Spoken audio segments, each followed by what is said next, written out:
Oil add பண்ணிக்கணும்.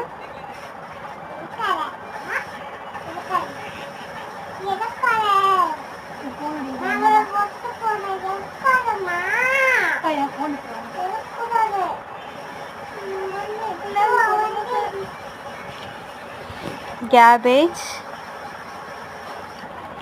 Onion,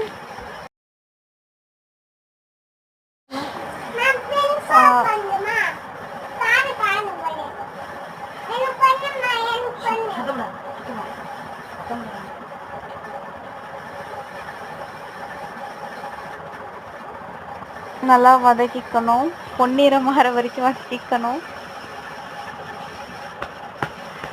Little bit of salt and then carrot. Again add oil.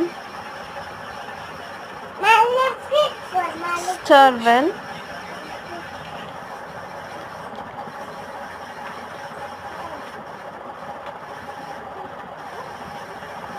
இப்போ வேக வச்ச நூடுல்ஸை வந்து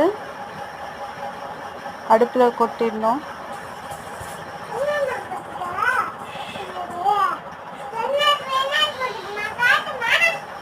இதை நல்லா மிக்ஸ் பண்ணிக்கோங்க. அடுப்பை கொஞ்சம் ஸ்பீடில் வச்சுட்டு இப்போது மிளகாத்தூள், கரம் மசாலா, பெப்பர் மசாலா, மஞ்சத்தூள், சிக்கன் மசாலா எல்லாத்தையும் ஆட் பண்ணிவிட்டு திரும்ப நல்லா பரட்டி விட்டுக்கணும். இப்போ சோயா சாஸ் கொஞ்சம்,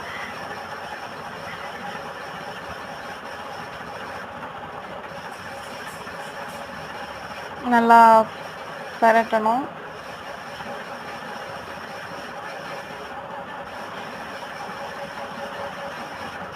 ஸோ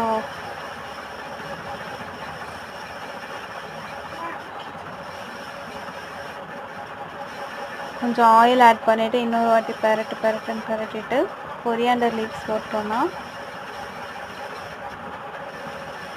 நூடுல்ஸ் ரெடி.